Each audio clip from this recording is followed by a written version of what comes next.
Hi friends, எல்லாருக்கும் வணக்கங்க. Trending update சேனலுக்கு உங்களை மீண்டும் அன்புடன் வரவேற்கிறேன். இன்னைக்கு நம்ம ட்ரெண்டிங் அப்டேட் சேனலில் ரொம்பவே ஒரு முக்கியமான டிப்ஸை பற்றி தான் பார்க்க போகிறோம். ஸோ மறக்காம வீடியோவை ஸ்கிப் பண்ணாமல் எண்டு வரைக்கும் ஃபுல்லாக பாருங்க. இப்போ தான் நம்ம சேனலில் ஃபஸ்ட் டைம் பார்க்குறீங்கன்னா மறக்காம சப்ஸ்கிரைப் பண்ணி வச்சுக்கோங்க. கூடயே ஒரு பெல் ஐக்கான் வரும், அதுவும் சேர்த்து கிளிக் பண்ணி வச்சுக்கோங்க. அப்புறம் தான் நான் போடுற வீடியோவை நீங்கள் மிஸ் பண்ணாமல் பார்க்கலாம். வீட்டில் கரையான் அதிகமாக இருந்துச்சுன்னா அதை எப்படி ஒரே அடியாக நிரந்தரமாக அழிப்பதுன்னு சொல்லிட்டு தான் நம்ம பார்க்க போகிறோம். பொதுவாகவே நம்ம வீட்டில் எறும்பு, பூச்சி, எலி, பல்லி, கொசு அந்த லிஸ்ட்டில் வந்து பார்த்தீங்கன்னா கரையான் இருக்குங்க. கரையான் வீட்டில் சுவர், அப்புறம் மரப்பொருட்கள், புத்தகம் ஆகியவற்றை அரித்து விடும். பலரது வீடுகளில் கரையான் தொல்லை ரொம்பவே அதிகமாக இருக்குது. அதுவும் பார்த்தோம்னா குறிப்பாக இந்த மழை காலத்தில் கரையான்கள் ரொம்பவே சுறுசுறுப்பாக இருக்கும். இதற்கு முக்கிய காரணம் ஈரப்பதம் தாங்க. மேலும் இந்த காலகட்டத்தில் தான் அவைகள் இனப்பெருக்கமும் செய்யும்.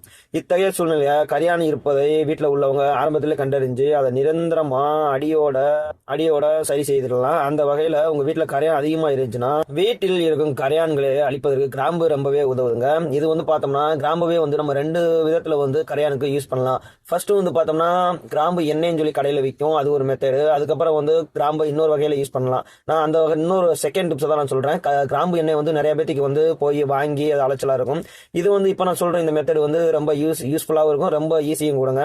ஒரு 20 பீஸ் கிராம்பு எடுத்துக்கோங்க, 20க்கு 30 கூட எடுத்துக்கோங்க. அது நல்லா வந்து ஒரு 1/2 லிட்டர் நீரில் நல்லா கொதிக்க விட்டு நல்லா சுண்ட விட்டுருங்க. 1/4 லிட்டரா வர வரைக்கும் நல்லா வந்து வத்துனதுக்கு அப்புறமா வந்து அதை ஆற வச்சுட்டு ஒரு ஸ்ப்ரே பாட்டிலில் வந்து அதை ஊற்றி ஸ்ப்ரே பாட்டில் இருந்தால் ஸ்ப்ரே பாட்டில் ஓகே, அப்படி இல்லைன்னா கையிலேயே கூட வந்து நீங்கள் தெளிச்சு விட்டுருங்க. கரையான் எங்கெல்லாம் இருக்குது அங்கே பார்த்து தெளிச்சு விட்டுருங்க. அப்படி இல்லை ஒரு ஓரஞ்சாரத்தில் இருக்குது, அது எப்படி சொல்கிறது, நிலையில் இருக்குது, செவரு ஓரத்தில் இருக்குது அப்படின்ற பட்சத்தில் ஒரு துணியில் அந்த தண்ணியில் வந்து அந்த துணியை வந்து அந்த தண்ணியில் முக்கி அதை பிழியாமல் அப்படியே அந்த செவத்துலையாக இருக்கட்டும் இல்லை அந்த மரத்துலையாக இருக்கட்டும் அதை அப்படியே வந்து தேய்ச்சி விட்டுருங்க. ஏன்னா இதோட ஸ்மெல் வந்து பார்த்தோம்னா கரையானுக்கு சுத்தமாகவே ஆகாதுங்க.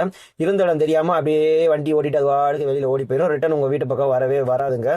இந்த வீடியோ உங்களுக்கு பிடிச்சிருக்குன்னு நினைக்கிறேன். பிடிச்சினா மறக்காமல் லைக் பண்ணுங்கள். இது போன்ற இன்னொரு வீடியோ மீண்டும் சந்திக்கிறேன் ஃப்ரெண்ட்ஸ். வீடியோ பார்த்ததுக்கு ரொம்பவே நன்றி.